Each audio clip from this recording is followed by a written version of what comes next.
In the land of grills, welcome back, folks. Oh man, it's our old friend, the Weber Searwood Pellet Grill. Oh my goodness, yes, we're gonna try. We're done talking about what it does and what it doesn't do. It's time to start some serious modifications. It's time to start making it do what it says it can do. Remember, the name is Searwood.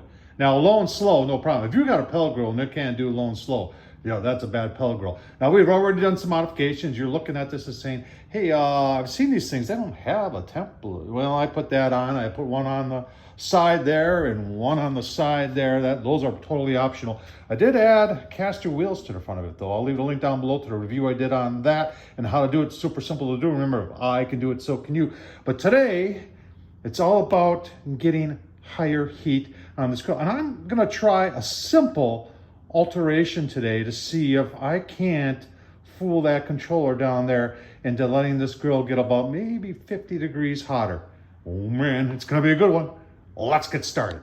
All right, so if you haven't been watching the ongoing saga between myself, the Weber Searwood, and Weber customer service as to why this grill doesn't get hot enough, I've tried everything they've told me to do. I've tried everything you folks have told me to. You've told me to try it on manual. I've tried it on manual. I've used the PID setting, proportional integral derivative. Weber sent to me because they said, well, maybe what kind of pellets are you using? You're not using Weber pellets. So they sent me 2 bags saying that would get it hotter. That didn't get it hotter. I said, what's next? And they said, well, we don't know. And I said, why not change out the temp probe? Because you have a temp probe. There's one temp probe in this grill. You're looking at her right there. That's it. And that gives information back to the controller right there as to what the temps are. I said, maybe that's bad. So they said, okay, we'll send you a new one. They did. And it's a little bit of I'll leave the video down below. It's not as easy as it looks. There's a fair amount involved with replacing that, but I did replace it. When I replaced it, I found that there was some slack in the line. And I brought that slack up to the back of the grill, the whole time thinking, maybe all we got to do is reposition where that is and to give a more realistic temp back to that thing right there. And maybe we can actually get it hotter. So that's what we're going to try today. That's our simple altercation. You got to take off that one nut right there, and then we'll mess around and play around as to where we're going to put it next. You may be saying also, well, what's wrong where it is? I mean, it's in the middle of the grill and it's at the back of the grill. So, but that's gonna be a warmer part of the grill back there, toward the front, or as a lot of people have said, this side over here tends to be a little cooler than that side over there. Right here, the heat comes directly up and may be hitting that. If we can get it more over this tented area, and I don't know if we got enough slack there to do that, but we're going to play around with that. Let's get that off, put the grill grates on, mess around with how we're going to, or where we're going to install it, show you the whole thing as we do it, and then we're going to fire it up and see, does it really get hotter. All right, so we took our nut off, so I don't lose everything. I put it just back on hand tight, and I'm just pulling out, and you can see I've got plenty of slack there in order to get to the middle of the grill, and that's kind of where I want to go. I'm going to take it out of its holder here, just like that, and then we'll put the grates back on and decide exactly where we're going to put that. So let's do that next. All right, grates are back on, and that's how much slack we've got.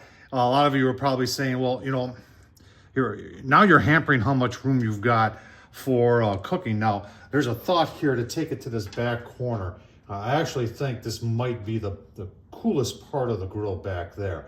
So let's discuss, there's 2 different ways that you could mount this. So one of these is using a clip like this. I think you can get these on Amazon. Where did I get it from? Actually, I think I got it with the Spider Grills. Spider Grills attachment that turns a kettle into a pellet grill. They don't make it anymore. But their ambient control temp gauge, and that's where I got the idea for this, mounted on the grill grate. And you can move it around so that you had a more accurate temp next to where you were cooking or next to your food. And I really liked the idea. So let's kind of see how that would look in the back corner there. All right, so there it is, mounted in the back corner. That might be a good starting spot. because it's not going to take up any more room in here. Now, there is another method that I used with a different pellet grill. Let me show you that. All right, so a year or two ago, I did a video, the cheapest pellet grill on Amazon. I'll see if I can find it. It was called Kimchi. In fact, it's still sold on Amazon. In fact, it's sold on Amazon and Walmart. And I messed around with it to move the temp probe to put it closer to the food, and I used just a aluminum ball that I just stuck the probe to like this, and then you could move it around and put it, you know, wherever you wanted in the grill. If you wanted to put it closer to the meat, you put it closer to the meat. If you want to put it in the back corner like that, like I said, it gave you options. But I think for the first try here, we're gonna mount it in the other one, fire it up, see what happens. I got her fired up. I forgot I had an old Thermalworks smoke. I don't know how accurate it is. I didn't calibrate it. 445. We're reading a little bit more than almost 500 there. On this side, you can see we're over 500. And on this side, you can see we are approaching 600. So we'll, I'm not gonna get all excited here because I've done that before. I also have 4 steel targets in there that I can use my expensive Thermalworks infrared on. We'll give this some time here yet and see how successful this is actually gonna be. All right, 5 minutes later, and yeah, there's the graph. It jumped up to 600. So let's, the Thermalworks is saying 563. I maybe should not have hooked that up. I've had that for a couple of years. I don't know how accurate that is. This gauge over here is reading over 600, 625, almost 635. The lid is, I would say that's 550. And on this side, we're reading about 600. So, yeah, we're gonna unplug you. It maxes out at 570. It's been on for 20 minutes. Take a look at the gauges here. Things have backed down a little bit. We were a little bit hotter over here. We're now back down to 600. The lid says, you know, 525. And on this side, it is also saying 600. I think those targets should be heated up by now. Let's see what we got on the probe. That's the lid on the outside. Let's see it on the inside. So if I don't know if you see that right there, 583, 580 in the back there. See that 500-ish, 545 over there, and well, 460 over there. Let me think about this for a second. What would happen if we, folks, remember, don't do this at home. And remember, what I'm doing is voiding the warranty. What would happen if I took that probe out of the grill? What do you think? Should we try it? Yeah, why not? Probe's gone. Temp is going down. I wonder what will happen. Yeah, there it is. Let's see what happens. Down to 155, folks. We got to be careful here. We're gonna go too hot. You can see we're almost approaching 700 there. And we've never had the lid to 600. It's maxed out at 600. And we've got the other one there at 700. So can you get it hot? I think the answer is, yeah, you can. Let's see what our probes are reading here. You can see our, so we don't want to, yeah, 700, 530, 570, 800, yeah. Yeah, I think we'll put the probe back in. And just kick down, so it's probably seeing how fast it's going up to 600. And it's, obviously it wants to save itself. Remember, this thing has like a 650 max on the controller, and then it cools things off, and that's where it's headed. We'll let you know what the high ends up being.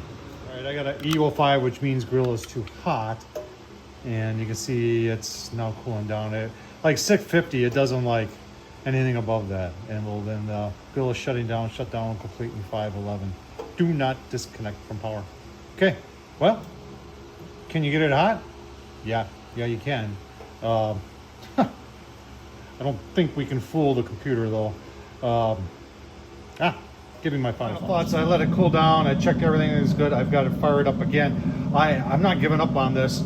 I have now taken and put the top shelf on, and I've mounted it, the probe, to the bottom of it. And we'll just keep on playing around with this to see if we can find a way to get some higher temps out of this grill. For those of you who said I should be doing this on manual, even on manual, it'll kick out when it gets to that 650. As you can see, it didn't even get the 650 on the controller, but when you opened up the app, it showed that it was there, and that's its shutdown. In fact, I think it knew it was going to go to 650 and shut down based on how fast it was going up there. So can you get this grill hot? Yeah, but it's probably not a safe thing to do. Don't try what I tried. Obviously, you're voiding the warranty and you could risk having a fire, especially if you keep not as clean of a grill as Tom Horsman as YouTube does. But we moved it over there now, if you're wondering why. We had it more in the center, so the heat comes out of the, and you can see it right there and over there, and then it follows this tent. So sometimes you'll see sparks coming out of there. So that's probably a hotter spot right there if I just do the old hand test. I'm hoping it's going to be a little cooler there, and then that'll cause things to, like I said, I'm only looking for about 50 more degrees, 25 to 50 more degrees out of this grill. Keep on working on it. I'll let you know how we do. Thanks for watching. Take care, folks.